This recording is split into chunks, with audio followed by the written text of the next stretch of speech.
Hai semua, selamat datang di channel Baca Saham. Pada video ini, kita akan membahas satu topik dengan judul 94 aset perusahaan besar ini ada di saham. PBV-nya hanya 0,4 kali. Tapi seperti biasa, semua pembahasan ini bukan rekomendasi dan hanya informasi. Ingat, kerugian kamu tanggung sendiri ya. Saat ini kita akan membahas saham SRTG atau PT Saratoga Investama Sedaya. Tentu saja ini merupakan request dari subscriber Baca Saham. Nah, sekilas teman-teman lihat tentang profil perusahaan.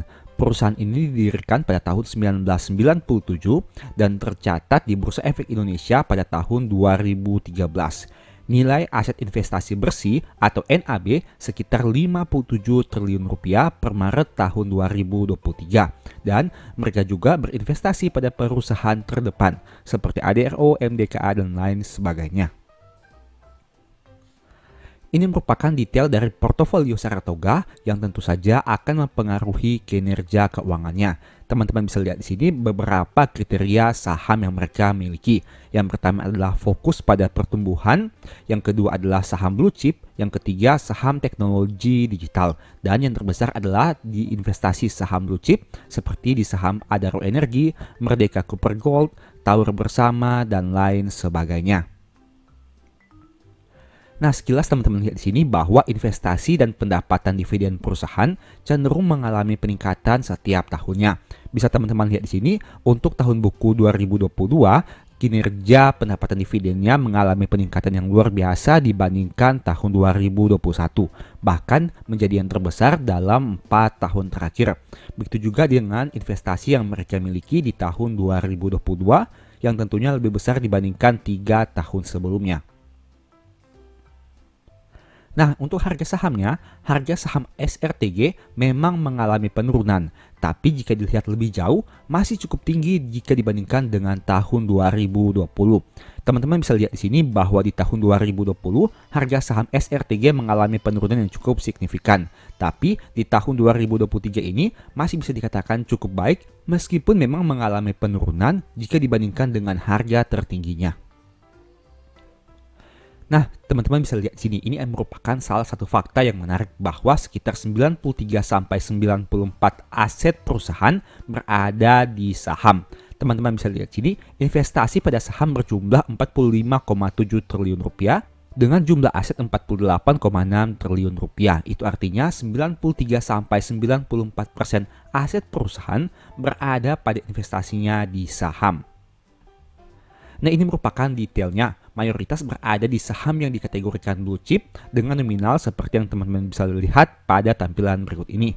Nah, untuk investasi di saham blue chip memang mengalami penurunan dibandingkan Desember tahun 2022 yang memiliki nominal 51,2 dan kini hanya 38,9 triliun rupiah. Tentu saja hal itu disebabkan karena terjadi penurunan harga pada beberapa perusahaan blue chip yang mereka investasikan.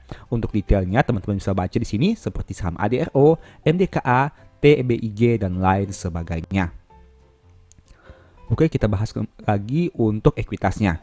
Ekuitas yang belum dicadangkan juga sangat banyak. Teman-teman bisa lihat di sini, jumlah ekuitas totalnya adalah 46,5 dan ekuitas yang belum dicadangkan 40,9 triliun rupiah. Itu artinya mayoritasnya berasal dari ekuitas yang belum dicadangkan, meskipun mengalami penurunan jika dibandingkan dengan periode sebelumnya. Sayangnya hingga Q2 tahun 2023 perusahaan masih catat floating loss di saham. Teman-teman bisa lihat di sini bahwa di tahun 2022 mereka mencatat keuntungan 2,7 triliun, tapi di tahun 2023 minus 15 triliun.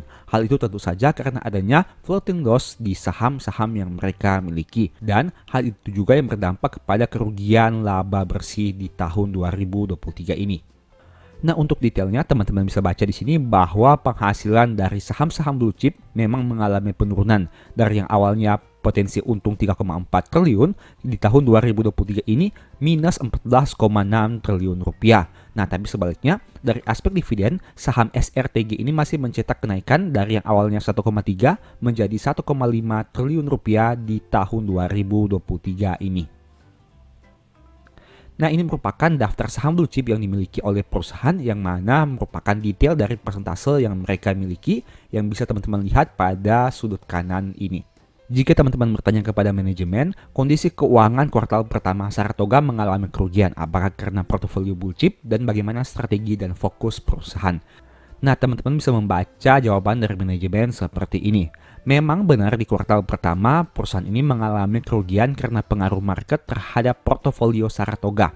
Sekitar 85%. Ingat, 85% investasi Saratoga masih berasal oleh 3 perusahaan blue chip, yaitu Tower Bersama, MDKA, dan ADRO. Itu artinya apabila 3 perusahaan ini harga sahamnya mengalami penurunan, secara tidak langsung akan sangat berpengaruh kepada kinerja saham SRTG itu sendiri. Dan ini merupakan salah satu penyebab kenapa perusahaan SRTG mencetak kerugian di tahun 2023 ini. Untuk strategi kedepannya seperti apa? Perusahaan akan menambah investasi baru, bukan di natural resources, tetapi pada sektor kesehatan dan energi baru terbarukan. Beberapa ide investasi ke depan di sektor kesehatan dan energi yang teman-teman bisa baca penjelasannya seperti pada tampilan berikut ini.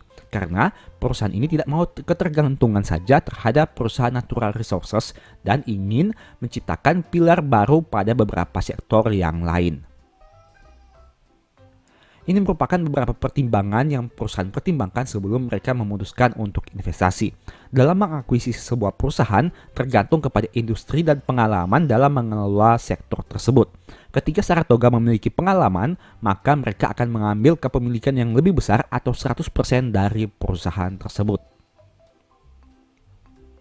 Untuk mengurangi risiko penurunan, Saratoga ini menyerahkan kebijakan kepada perusahaan itu sendiri. Itu merupakan salah satu jawaban dari pertanyaan di public expose yang mereka lakukan. Contohnya seperti apa? Contohnya seperti saham ADRO yang belum lama ini melakukan buyback saat harga sahamnya turun signifikan. Dan buktinya apa?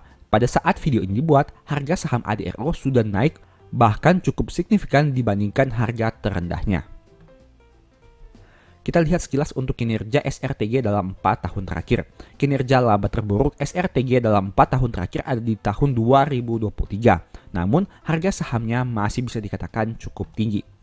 Jika teman-teman membandingkan, secara valuasi PBV sudah di bawah 0,5 kali, yang berarti modalnya 3.400 tapi dijual dengan harga 1.600. Dan mereka punya rasio DER yang sangat kecil yaitu 4,3% saja. Ini merupakan suatu hal yang menarik. Untuk sisi kinerja harga saham dalam 3 tahun terakhir, harga sahamnya masih naik hampir 2 kali lipat dengan angka 192%.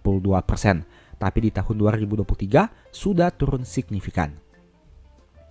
Secara probabilitas tidak ada yang menarik dari saham ini setidaknya untuk periode tahun 2019 hingga 2023. PBV saat video ini diperdagangkan di bawah rata-rata PBV 3 tahun terakhirnya, di mana rata-ratanya adalah 0,57 tapi diperdagangkan pada PBV 0,46 kali. Dulu sempat di atas 0,85 tapi sempat juga turun di bawah 0,43 kali. Kesimpulannya, penurunan harga saham SRTG wajar mengingat labanya menjadi yang terendah dalam 4 tahun terakhir atau dengan kata lain mencetak kerugian. Kamu mungkin bisa tunggu laporan keuangan Q3 dan Q4 tahun ini. Jika terjadi perbaikan, mungkin harga saham SRTG bisa stabil atau naik.